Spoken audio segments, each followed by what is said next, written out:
नमस्कार, news 24 express पे मैं रिया पांडे आप सभी का बहुत बहुत स्वागत करती हूँ। तो चलिए बुलेटिन की शुरुआत करते हैं कुछ खास खबरों से।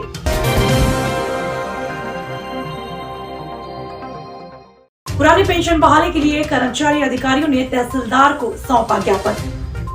बारघाट ब्लॉक में कार्यरत राज्य सरकार के अधिकारियों और कर्मचारियों ने पुरानी पेंशन बहाली राष्ट्रीय आंदोलन मध्य प्रदेश NMOPS MP के प्रांतीय आह्वान पर प्रधानमंत्री भारत सरकार और मुख्यमंत्री मध्य प्रदेश शासन भोपाल को OPS पुरानी पेंशन बहाल करने हेतु बरघाट तहसीलदार को ज्ञापन सौंपा गया।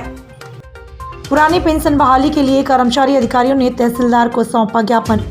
बरघाट ब्लॉक में कार्यरत राज्य सरकार के अधिकारियों और कर्मचारियों ने पुरानी पेंशन बहाली राष्ट्रीय आंदोलन मध्य प्रदेश के प्रांतीय आह्वान पर प्रधानमंत्री भारत सरकार और मुख्यमंत्री मध्य प्रदेश शासन भोपाल को OPS पुरानी पेंशन बहाल करने हेतु बरघाट तहसीलदार को ज्ञापन सौंपा गया। वर्तमान समय में भारत सरकार ने 1 जनवरी 2004 से OPS ओल्ड पेंशन स्कीम बंद कर दिया गया तथा NPS नेशनल पेंशन स्कीम लागू किया है, जिसके कारण भारत के 60 लाख केंद्रीय व राज्य कर्मचारी अधिकार OPS पुरानी पेंशन स्कीम पाने के हक से वंचित हो गए हैं। भारत के समस्त केंद्रीय एवं राज्य कर्मचारियों अधिकारियों में भारी असंतोष, निराशा व आक्रोश है। मध्य प्रदेश शासन ने 1 जनवरी 2005 से OPS ओल्ड पेंशन स्कीम बंद कर दिया है, जिससे मध्य प्रदेश के 6.5 लाख राज्य कर्मचारी अधिकारी पुरानी पेंशन स्कीम OPS के लाभ से वंचित है। मध्य प्रदेश शासन की NPS स्कीम में अनेकों विसंगतियां हैं। मध्य प्रदेश के राज्य कर्मचारी अधिकारी को नियुक्ति तिथि से NPS की सुविधा नहीं मिली है। NPS में केंद्रीय कर्मचारी अधिकारी के समान मृतक शासकीय सेवक के आश्रित परिवार और विकलांग कर्मचारी को परिवार पेंशन के लाभ से वंचित है। NPS में 14% अंशदान शासन का नहीं मिल रहा है। सेवानिवृत्त पर 30% इनकम टैक्स में छूट का लाभ नहीं दिया जा रहा है। माननीय सर्वोच्च न्यायालय ने कर्मचारी अधिकारी के संबंध में टिप्पणी की है। OPS old pension scheme Bharat सरकार एवं राज्य सरकार को बहाल किया जाना चाहिए, जो शासकीय सेवक का हक है। OPS सरकार की सामाजिक जिम्मेदारी और कर्मचारी अधिकारी का हक है और परिवार का बुढ़ापे का सहारा है। NPS नेशनल पेंशन स्कीम पात्रता वाले राज्य की समस्त OPS ओल्ड पेंशन स्कीम विहीन कर्मचारी अधिकारी NMOPS MP के माध्यम से तहसीलदार महोदय के समक्ष पुरानी पेंशन स्कीम बहाली को ज्ञापन सौंपा। सिवनी से नरेश उर्फ नीलू की रिपोर्ट। दहेज के लिए प्रताड़ना देकर हत्या के आरोपी गिरफ्तार। मृतका के पति, सास और ससुर पर महिला की हत्या का आरोप है। ग्राम बाजगुड़ा का मामला है, जहां मृतका के पति मुकेश, पिता गणपत जंगेल 27 वर्ष, ससुर गणपत जंगेल, पिता स्वर्गीय मदन जंगेल 48 वर्ष और सास उर्वशी, पति गणपत जंगेल 45 वर्ष है। छुईकदार पुलिस ने 3 लोगों के खिलाफ 304B34 दर्ज कर आरोपीगण को न्यायालय में पेश किया है। दहेज के लिए प्रताड़ना देकर हत्या के आरोपी गिरफ्तार। मृतका के पति, सास, ससुर पर महिला की हत्या का आरोप। ग्राम बाजगुड़ा का मामला। मृतका के पति मुकेश, पिता गणपत जंगेल 27 वर्ष, ससुर गणपत जंगेल, पिता स्वर्गीय मदन जंगेल 48 वर्ष और सास उर्वशी, पति गणपत जंगेल 45 वर्ष है। छुईकदार पुलिस ने तीनों के खिलाफ 304B34 दर्ज कायम कर आरोपीगण को न्यायालय में पेश किया गया। बताते चले कि ग्राम मोहगांव निवासी टिकेश्वर जंगेल का विवाह 3 वर्ष पहले ग्राम बाजगुड़ा निवासी मुकेश के साथ हुआ था। दोनों का एक बच्चा भी है। शादी के कुछ महीने बाद से ही ससुराल वालों ने दहेज की मांग आए दिन करते रहते थे, जिससे तंग आकर महिला ने अपने कमर में पत्थर बांधकर कुएं में कूद गई, जहां उसकी मौके पर ही मौत हो गई। मृतका के परिजनों ने महिला की गुमशुदगी का रिपोर्ट भी दर्ज कराया था, जिसका शव गाँव के ही कुएं से बीते रविवार को पाया गया, जहाँ तीनों आरोपियों को आज न्यायालय में पेश कर जेल भेजा गया है। चलिए सर, ये ग्राम बाबा जहाँ पर एक मामला आया है, बहू को मार के कुएं में फेंका गया, मर्डर मामला है, कत्ल का है। ये घटना जो है दहेज हत्या का है। ये असल में दिनांक 6 तारीख को मृतका टिकेश्वरी जंगेल के पिता केहर सिंह जंगेल मोहगांव निवासी, इन्होंने थाना छुईकदार में रिपोर्ट लिखवाया कि इनकी बेटी 5 नवंबर से संध्या से लापता है। इसकी गुमशुदगी क्रमांक 31/2020 यहाँ पंजीबद्ध कर इसकी जांच पतासाजी जारी थी। इसी दौरान कल 8 तारीख को सुबह यह भी सूचना आई कि ग्राम बाजगुड़ा में गणपत लोधी के बाड़ी में दुर्गंध आ रहा है। संभावना व्यक्त किया गया शायद उसी का शव कुएं के पानी के अंदर तो नहीं है। इसके आधार पर स्थानीय पुलिस टीम थाना प्रभारी शशिकांत सिन्हा के नेतृत्व में वहां पहुंचा। वहां पहुंचने के बाद कांटा डालकर हिलाया डुलाया गया कुआं के अंदर, तो साड़ी दिखा और उसके बाद रस्सा फंसाकर डेड बॉडी को ऊपर निकाला गया।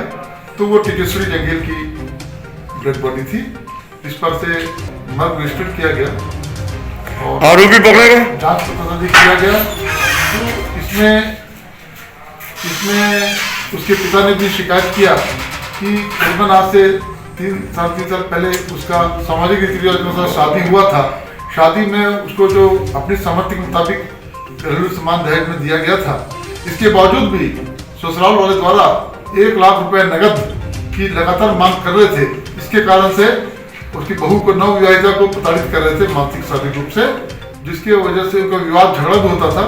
तो ऐसी संभावना व्यक्त की जा रही है कि इसी की वजह से वो अपने पेट में पत्थर का बांध कर कुआं में कूद गई, जिससे मृत्यु हो गया। इसके कारण धारा 304B और 34 उनके पति सास ससुर के खिलाफ में पंजीबद्ध कर इसकी विवेचना कर तीनों आरोपियों को आज गिरफ्तार कर। सर आरोपियों के नाम बताएंगे? इनके आरोपियों के नाम है, पहला ससुर गणपत लोधी, मृतिका का पति मुकेश लोधी और उसकी सास उर्वशी लोधी। मृतका का उम्र क्या रही होगी? मृतिका की उम्र आज के डेट में 23 साल है, नवविवाहिता है। अपना नाम और नाम बता। आप अपना नाम और पूरा पद बता दीजिए। मेरा नाम, मैं डीसी पति SDP Khairabad. Thank you.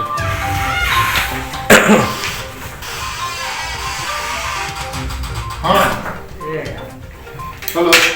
SOG team और सर्विस लांस टीम को मिली बड़ी सफलता। अवैध खनन की लोकेशन देने वाले 11 शातिर अभियुक्त को गिरफ्तार कर भेजा जेल। एसओजी टीम और सर्विस लांस टीम को मिली बड़ी सफलता। अवैध खनन की लोकेशन देने वाले 11 शातिर अभियुक्तों को गिरफ्तार कर भेजा जेल। उरई पुलिस अधीक्षक डॉक्टर एसवी सिंह के निर्देश पर चलाए जा रहे अपराध, चैटिंग, चोर, लुटेरों, वांछित अपराधियों के विरुद्ध धरपकड़ को लेकर जनपद में पुलिस को सक्रिय करने के कई बड़े कदम उठाने का काम किया जा रहा था, जिसको लेकर लगातार जालौन पुलिस अपराधियों को पकड़ने के लिए दिन रात एक करने में जुटी हुई थी।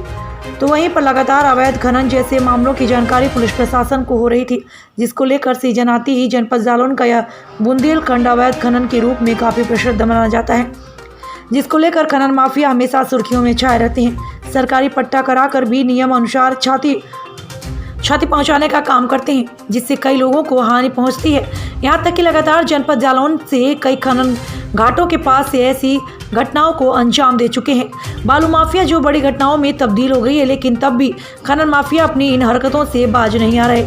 इसलिए जनपद जालौन का बुंदेलखंड खनन में नंबर 1 माना जाता है, जिसको लेकर आए दिन कभी कभी घाटों में से बड़ी घटना होने की सूचना आती है, लेकिन ऐसी घटना के बावजूद भी खनन माफियाओं को कोई भी असर नहीं पड़ता। लगातार सूचना आने पर पुलिस प्रशासन ने अपने कड़े निर्देश देते हुए बालू माफियाओं के लिए कई टीमें गठित की थी, जिसे लेकर लोकेशन देने वाले, यहाँ तक कि अवैध खनन करने वाले लोग भी अगर लिप्त पाए जाते हैं तो ऐसे लोगों के ऊपर कानूनी कार्रवाई की जाएगी और उन्हें जेल भी भेजा जाएगा। जिसको लेकर आज एसओजी की टीम और सर्विस लांस सेल और उरई कोतवाली पुलिस को मिली मुखबिर की सूचना पर मौके पर पहुंची पुलिस ने घेराबंदी कर 11 लोगों को हिरासत में लिया, जिनके पास से अवैध तमचा और घाटों में मशीन लगाने वाली जो बालू घाटों में यूज की जाती है वह बरामद की है। पुलिस की पूछताछ में अभियुक्तों ने बताया है कि इस मशीन के बनाने की लागत 4 लाख आती है। तैयार होने के बाद यह मशीन बालू घाटों, नदियों में लगाकर अवैध रूप से बालू निकालने के काम की जाती है। पकड़े गए अभियुक्त अलग अलग जनपद के बताए जा रहे हैं, जिसको लेकर पुलिस ने इन सभी अभियुक्तों को पकड़कर जेल भेज दिया है। विवेक द्विवेदी, जालौन की रिपोर्ट। के गिरोह की तरफ से गिरफ्तार हुए हैं, क्या ये करते थे? इनके पास से कुछ लिफ्टर भी बरामद हुए, अवैध खनन का मुकदमा लगाया गया है, क्या पूरा मामला है? ये थाना कोतवाली क्षेत्र में एक गैंग पकड़ा गया है, इसमें 11 लोगों की गिरफ्तारी हुई है और इनके पास से एक बोट एक तरीके की बरामद हुई है, जिसमें इन्होंने बड़े ट्रक के इंजन लगा रखे हैं। इंजन्स के कोई कागजात ये पुलिस को नहीं दिखा पाए। उन इंजन्स के माध्यम से पंप लगा के और नदी का पानी और रेत सख्त करके साइड में ढेर लगाते हैं और उसे फिर बेचते हैं। इनका पूरा कृत्य किसी तरीके की परमिशन इनके पास नहीं होती, अवैध खनन ये लोग करते हैं और उसे बेचते हैं। तो वाहन जो ये नाव इन्होंने बना रखा है, इसके कागजात इन्होंने पुलिस को नहीं दिखा पाए। इसी में कुछ लोग हैं जो प्रशासनिक अधिकारी हैं, पुलिस के अधिकारी हैं, परिवहन के अधिकारी हैं, उनकी सूचना लगातार इन लोगों को जो अवैध खनन करते हैं उनकी सूचना लगातार पुलिस की गाड़ी जिधर जाती है उसकी सूचना अपने साथियों को देते रहते हैं, जिससे कि इस तरीके के लोग पकड़ में पुलिस की नहीं आ पा रहे थे। तो उनमें एक आदमी की जो उनके साथ संलिप्त थे उसकी भी गिरफ्तारी हुई है। लगभग 30-35 लोग और हैं जो जनपद हमीरपुर, जनपद झांसी, जनपद औरैया और जनपद जालौन के हैं, जो इस तरीके के लोकेशन माफिया का काम करते हैं। लोकेशन माफिया यहाँ पे शब्द यूज़ किया जाता है जालौन में। लोकेशन ये लोग प्रशासनिक पुलिस अधिकारी की देते हैं और इनके पास में अक्सर अवैध हथियार भी होते हैं, मोटरसाइकिल भी ये नंबर 2 की रखते हैं। तो सर पूरा गैंग पकड़ा गया है कि कुछ लोग अभी नामजद नहीं, हैं? अभी इसमें पूरे नेक्सस में 30 से 35 लोग हैं और ये भी ट्रेस किया जा रहा है कि क्या पुलिस के कर्मचारी जो इन्वॉल्व हैं उनके ऊपर भी कार्रवाई होगी। अन्य विभागों के जो कर्मचारी हैं उनकी भी जांच इसमें की जाएगी पूरी विवेचना में। सर 17 ट्रक के इंजन बरामद हुए हैं, ये कहाँ से ले लाते थे और कैसे पुलिस को सफलता मिली? देखिए, अभी ये क्लियर कट नहीं बता पा रहे, लेकिन उन्होंने बताया कि सूरत से, गुजरात से, कहीं कहीं से इन्होंने बताया, किंतु किसी तरीके का कोई कागज़ और इसे असेंबल करने के लिए इनके पास कोई परमिशन नहीं थी और खनन की भी इनके पास कोई परमिशन नहीं थी। ये लोग नदी से पानी खींच के प्रेशर से और उसे रेत को एक साइड उसमें छान के रेत को बेचते थे अगर खनन। लोकेशन काम कुछ हाईवे पर केंद्रित ढाबे हैं जो सार्वजनिक ढाबे मालिक और ढाबे पर ही लोकेशन काम शुरू होता है। जी हाँ, कुछ ढाबे हैं जो मेन हाईवे पे हैं जहाँ पे ये लोग बैठे रहते हैं रात को, और जब कोई अधिकारी चेकिंग के लिए निकलता है किसी भी तरीके के ओवरलोड वाहन की चेकिंग के लिए या अवैध खनन की चेकिंग के लिए पुलिस का, प्रशासन का या परिवहन का, तो ये लोग तत्काल अपने आगे साथियों को सूचना कर देते हैं फ़ोन से और इस तरीके के अवैध काम करने वाले लोग गिरफ्तार नहीं हो पाते। सर इन ढाबों पर क्या कार्रवाई की जाएगी? इसमें एक आदमी जो इसका जो मेन आदमी है वो पुलिस ने गिरफ्तार किया है और 2-3 लोग और रडार पे हैं, उनकी भी गिरफ्तारी की जाएगी। ओके। राजस्व ग्राम प्रधानों की जिला स्तरीय बैठक। जामताड़ा लंबित माल गुजारी की वसूली ऑफलाइन व्यवस्था में समय सीमा के अंदर पूर्ण हो तथा सभी प्रखंडों में राजस्व ग्राम प्रधान का संगठन सशक्त हो, इसको लेकर जामताड़ा गांधी मैदान में राजस्व ग्राम प्रधान संघ की जिला स्तरीय बैठक हुई। वहीं बैठक की अध्यक्षता कर रहे जिला अध्यक्ष अजीत कुमार दुबे ने कहा कि सरकारी व्यवस्था को प्रधानी गांव में पटरी पर बनाए रखने की जिम्मेदारी राजस्व ग्राम प्रधान को है और ऐसे में ग्राम प्रधान को जिला प्रशासन के मार्गदर्शन में कदम से कदम मिलाकर प्रदत्त दायित्व का निर्वहन करना है। राजस्व ग्राम प्रधानों की जिला स्तरीय बैठक। लंबित माल गुजारी की वसूली ऑफलाइन व्यवस्था में समय सीमा के अंदर पूर्ण हो तथा सभी प्रखंडों में राजस्व ग्राम प्रधान का संगठन सशक्त हो, इसको लेकर जामताड़ा गांधी मैदान में राजस्व ग्राम प्रधान संघ की जिला स्तरीय बैठक हुई। वहीं बैठक की अध्यक्षता कर रहे जिला अध्यक्ष अजीत कुमार दुबे ने कहा कि सरकारी व्यवस्था को प्रधानी गांव में पटरी पर बनाए रखने की जिम्मेदारी राजस्व ग्राम प्रधान को है। ऐसे में ग्राम प्रधान को जिला प्रशासन के मार्गदर्शन में कदम से कदम मिलाकर प्रदत्त दायित्व का निर्वहन करना है। उन्होंने कहा कि वर्तमान समय में वैश्विक महामारी से केवल जामताड़ा जिला ही नहीं बल्कि पूरे देश में त्राहिमाम कर रहा है। ऐसी विषम परिस्थिति में पहली प्राथमिकता के आधार पर जिले की सभी प्रधानी मौजा में महामारी नियंत्रण से संबंधित जागरूकता कार्यक्रम का आयोजन प्रतिदिन किया जाए। वहीं उपस्थित ग्राम प्रधानों ने विगत 7 महीने से लंबित सम्मान राशि का भुगतान करने की मांग सरकार से की है। आरिफ हुसैन की रिपोर्ट। हाँ सर, परंपरागत राजस्व ग्राम प्रधानों का मासिक बैठक संपन्न हुआ। इसमें हम लोग प्रधान के अधिकार, संगठन, सम्मान राशि भुगतान, ऑफलाइन लगान वसूली के संबंध में चर्चा किए और ये सारे जो हम लोग आज चर्चा किए उसका हमारे वरीय पदाधिकारी को इसका सूचना जो सो दे दिया जाएगा। अपना परिचय। मैं जिला अध्यक्ष अजीत कुमार दुबे, जामताड़ा।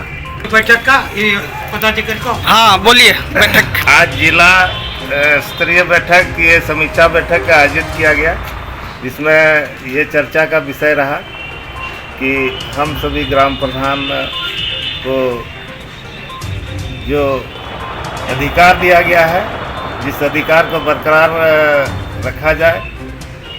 ग्राम प्रधान का अधिकार को कहीं ऐसा छेड़छाड़ नहीं किया जाए। मैं जामताड़ा जिला संगठन मंत्री श्री शिवलाल मुर्मू। बोलिए सर।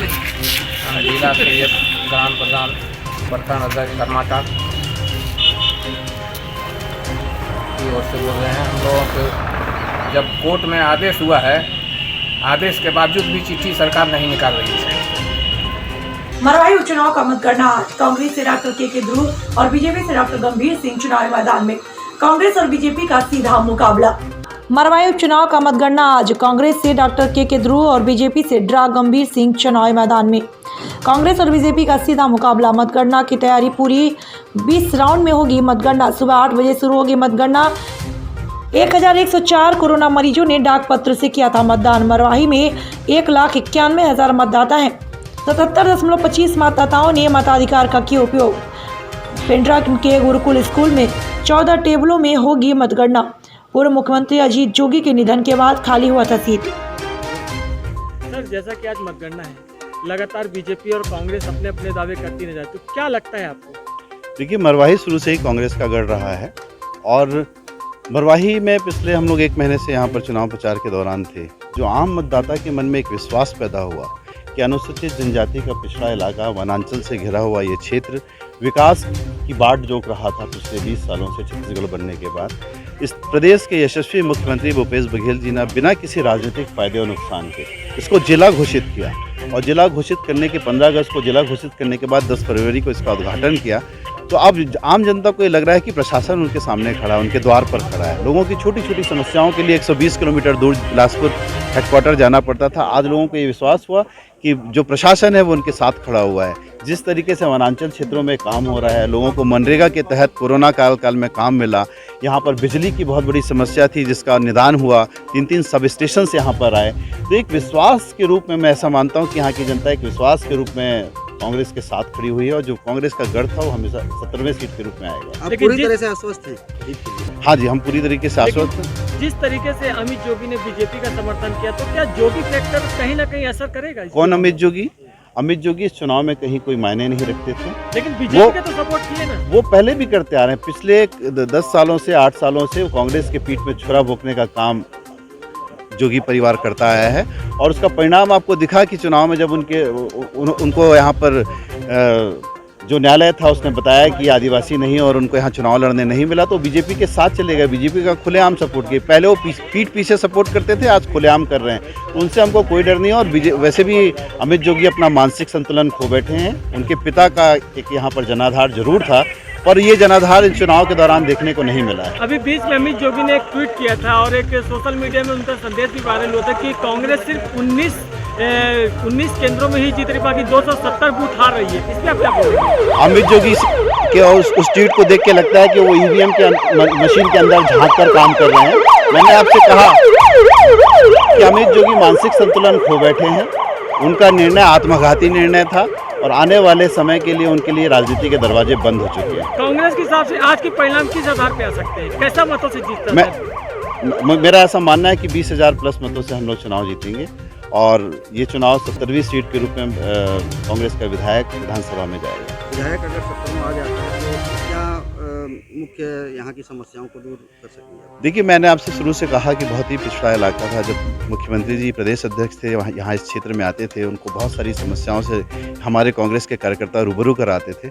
इसलिए उनके मन में शुरू से था कि इस क्षेत्र का विकास करना है और इसलिए उन्होंने बिना किसी फायदे नुकसान के इसको जिला घोषित किया। यहाँ के प्रभारी मंत्री जय सिंह अग्रवाल जी बनने के बाद यहाँ पे जिस तरीके से पूरे 3 महीने के अंदर सभी ऑफिसेस खुल गए, 3 सब स्टेशन का शिलान्यास हो गया, उसका काम शुरू हो गया, 320 करोड़ के विकास कार्य आ गए। वनांचल क्षेत्र में रहने वाले हमारे बैगा आदिवासियों के लिए प्रोजेक्ट शुरू हो गए, उनके लिए एक मनरेगा के तहत काम हो गया। तो जिस तरीके का ताबड़तोड़ विकास यहाँ पे दिख रहा है, लोगों को लगा कि पहले प्रशासन के पास जाना पड़ता था, आज प्रशासन उनके द्वार पर खड़ा हुआ है। तो आपकी तरफ से जोगी फैक्टर पूरे चुनाव में मुझे कहीं पे भी जोगी जी का कोई फैक्टर नहीं देखा, ना कोई इमोशंस थे, ना कोई भावनाएं थी। केवल एक ही चीज थी कि सुलभ शौचालय सुविधा स्थल पर चले जा रहे लोग। जांजगीर तहसील चौक में स्थानीय सहित आसपास के ग्रामीण क्षेत्रों से आए आम लोगों के लिए सुलभ शौचालय केंद्र का निर्माण किया गया है, जहां जांजगीर तहसील स्तरीय सुलभ शौचालय में जरूरतमंद लोगों से सुविधा उपलब्ध कराने के नाम पर जमकर वसूली नीति चलाया जा रहा है। सुलभ शौचालय केंद्र में सुविधा प्रदान करने के नाम पर 5 रुपए लिए जाता है, तो वहीं अजनबी अथवा बाहरी लोग से सुलभ शौचालय प्रयोग करने के नाम पे 10 से 15 रुपए वसूला जा रहा है। सुलभ शौचालय सुविधा स्थल पर चले जा रहे हैं लोग। जांजगीर तहसील चौक में स्थानीय सहित आसपास के ग्रामीण क्षेत्रों से आए आम लोगों के लिए सुलभ शौचालय केंद्र का निर्माण किया गया है, जहां जांजगीर तहसील स्तरीय इस सुलभ शौचालय में जरूरतमंद लोगों से सुविधा उपलब्ध कराने के नाम पर जमकर वसूली नीति चलाई जा रही है। सुलभ शौचालय केंद्र में सुविधा प्रदान करने के नाम पर रुपया 5 लिया जाता है, तो वहीं अजनबी अथवा बाहरी लोगों से सुलभ शौचालय प्रयोग करने के नाम पर 10 से 15 रुपए वसूला जा रहा है, जो कि जिला स्तर पर संचालित इस सुविधा केंद्र की व्यवस्था पर 100 सवाल खड़े होते हैं। यहाँ पर स्पष्ट कर दें कि सुलभ शौचालय का एकमात्र उद्देश्य यह है कि स्थानीय लोगों सहित जिले क्षेत्र में आए हुए जरूरतमंद लोगों के द्वारा पेशाब पानी सहित इसी प्रकार की अन्य समस्या से लोगों को दो चार होना न पड़े तथा शहर में गंदगी का माहौल निर्मित न हो। इस बहुउद्देशीय योजना को ध्यान में रखते हुए शहर के मध्य सुलभ शौचालय का निर्माण किया गया। कुछ शुल्क सरकारी स्तर पर लिया जाना तय किया गया। इसके उपरांत भी सुलभ केंद्र के कर्ता धर्ता लोगों के द्वारा अंजाम तथा ग्रामीण जनों से 5 रुपए के स्थान पर मनमाना दाम वसूला जा रहा है, जबकि इस सुलभ शौचालय में सरकारी निर्धारित मूल्य के अनुसार 5 से अधिक नहीं वसूला जा रहा है। इससे अधिक लिया भी नहीं जाना चाहिए। इससे अधिक मूल्य यहाँ पर वसूला भी जा रहा है और यहाँ उल्लेखनीय है कि इस सुलभ शौचालय में कहीं पर भी सुविधा शुल्क का उल्लेख नहीं किया गया, न किसी का प्रचार का माध्यम को अपनाया गया, जिसके चलते सुलभ शौचालय के केयर टेकर द्वारा मनमानी शुल्क लोगों से वसूला जा रहा है, जो कि जिला प्रशासन के नाक व्यवस्था पर सवाल या निशान लगा रहा है। सादुलपुर भीम आर्मी भारत एकता मिशन के कार्यकर्ताओं ने राजस्थान पुलिस महानिदेशक के नाम SDM को ज्ञापन सौंपकर सादुलपुर एवं हमीरवास थाने में SC/ST के विभिन्न मामलों में गिरफ्तारी और दिए गए परिवारवादों पर मुकदमा दर्ज करने की मांग की है।